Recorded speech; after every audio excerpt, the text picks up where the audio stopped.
Ivoiriens, Ivoiriennes, parlons un peu de la suspension des discussions que Henri Konan Bédié, le président du PDCI, est en train de faire par rapport au dialogue que les Ivoiriens ont souhaité et que le président de la République a mis en application. Par sa propre volonté, pas sous pression de qui que ce soit. Parce qu'on a comme l'impression que l'opposition ivoirienne, lorsque le président de la République fait un geste, elle croit que c'est sous la pression de la communauté internationale ou bien sous autres contraintes. Mais c'est le président de la République lui-même qui a décidé d'ouvrir une discussion sur la proposition des médiateurs de l'Union africaine avec l'opposition pour apaiser le climat socio-politique. Nous sommes écœurés, nous sommes, je peux dire, meurtris de constater qu'après une première participation à ce dialogue, sans condition avec le président du PDCI, Henri Konan Bédié, notre opposition conduite par ce dernier décide de faire volte-face comme d'habitude et de se rétracter pour dire qu'elle mettait des conditions, notamment la libération des prisonniers politiques ou bien de tous ceux qui ont été arrêtés ou incarcérés pendant les crises qui ont suivi les élections. Parce que moi, je n'appelle pas ça une crise post-électorale. J'appelle ça tout simplement une tentative d'insurrection qui a échoué lamentablement et dont ils ont honte et qu'ils ne savent pas où mettre la tête. Et lorsque, par la grâce de Dieu, par la grâce du président Alassane Ouattara, il leur a tendu la main, ils ont sauté de manière éhontée sur l'occasion pour accepter le dialogue que tous les Ivoiriens d'ailleurs ont approuvé. Mais malheureusement, nous constatons que notre opposition n'est pas en train de changer d'habitude. Voici une opposition qui pour un oui ou pour un non veut une transition. Oui. Lorsque la COVID-19 a éclaté, c'est une maladie dans le monde entier, ils ont demandé une transition. Ensuite, arriva les négociations pour les élections, ils ont demandé encore une autre transition. Et aujourd'hui, après les élections présidentielles, cette même opposition demande une transition. Mais attendez.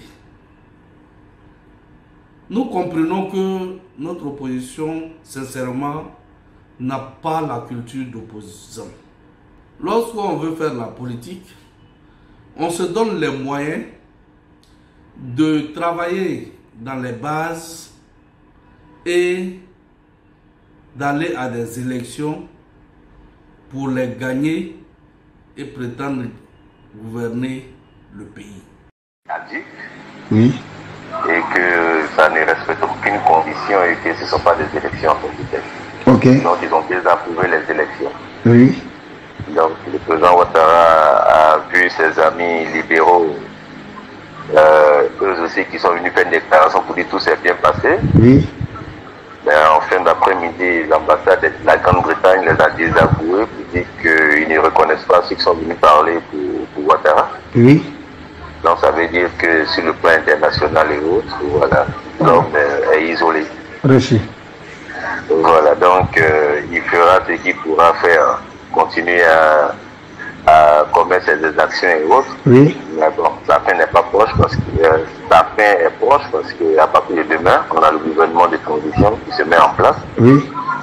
Et une fois ce gouvernement sera mis en place, c'est ce gouvernement que l'ONU va écouter. Oui. Et puis bon, les choses vont s'accélérer. Il n'y a pas de problème au commandant. La France a donné consigne à ces différentes banques de commencer à préparer la fermeture. Oui. Et voilà, donc ça veut dire beaucoup de choses. Reçu. Voilà, il sera coupé, isolé. Oui. Et bon, on va voir dans quelle mesure, mesure, bien dans quel cinéma il va se mettre désormais. Quoi. Reçu. Quelque part, tout ce que Dieu permet. Bon, nous autres, on était pressés parce qu'on voulait passer à une autre action de, voilà, utiliser les armes, celui qui gagne, gagne. Mais bon, la sagesse des uns et des autres fait en sorte qu'on va vers une situation de moins de dégâts. Reçu, mon commandant. L'objectif. Donc, à partir de demain, tout le monde aura l'information du nouveau gouvernement. Et c'est ce gouvernement que l'ONU va écouter, c'est ce gouvernement que la France va écouter. Reçu, mon commandant. Voilà, donc déjà c'est déjà bon. Ok, reçu. Ok. Ok. Donc, on se parle au fur et à mesure. Je reste ouvert. Nous n'allons pas, à chaque fois qu'il y a un arbre qui tombe, on demande une transition. Lorsque le ciel gronde, on demande une transition. Lorsqu'il pleut, on demande une transition. Où allons-nous? Et par ce fait, cette opposition a manipulé la population ivoirienne et a failli créer une crise intercommunautaire. N'eût été la vigilance de nos forces de l'ordre et du président de la République, aujourd'hui, nous ne serons pas là en train de parler de la Côte d'Ivoire en paix. Mais nous l'avons toujours dit, lorsque nous chantons tous les jours, attaquez-vous, attaquez-vous, mais on sait quand est-ce que ça commence, mais on ne sait jamais comment est-ce que ça va se terminer. Ceux qui sont à l'extérieur, qui appellent à la guerre civile, n'ont jamais vu du sang couler. Allez-y au Rwanda, allez-y en Éthiopie, allez-y en Érythrée.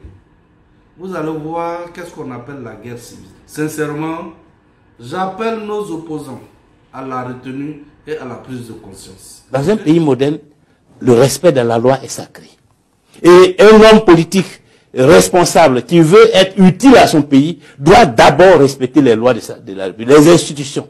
Même s'il n'est pas d'accord avec la loi, même s'il n'est pas d'accord avec l'institution, mais tant qu'elle est la loi, tant qu'elle est l'institution, il faut d'abord la respecter. Il faut d'abord s'y soumettre. Jusqu'à ce que, par votre action, vous ayez réussi à les changer. Oh, qu'est-ce que nous observons? Les gens qui abandonnent une direction légale d'un parti pour aller s'acoquiner avec une dissidence et qui proclament que c'est cette dissidence qui le reconnaissent. Vous pensez que cela peut apporter quelque chose à la Côte d'Ivoire? Est-ce que ça ne répond pas peut-être à des enjeux électoraux? On se dit, oui, ils sont majoritaires là-bas. Mais les enjeux électoraux doivent s'inscrire dans la légalité. Je suis d'accord qu'il y ait des tactiques, des schémas tactiques pour essayer de gagner. Mais quand vous vous inscrivez, quand vous pensez que tous les moyens sont bons pour réussir ces objectifs politiques, vous n'êtes plus un homme politique sur lequel on peut compter. Parce que vous êtes sans foi ni loi. Or, ce n'est pas avec des hommes politiques sans foi ni loi qu'on peut construire un pays dans la durée. Il faut respecter la loi, il faut respecter les institutions.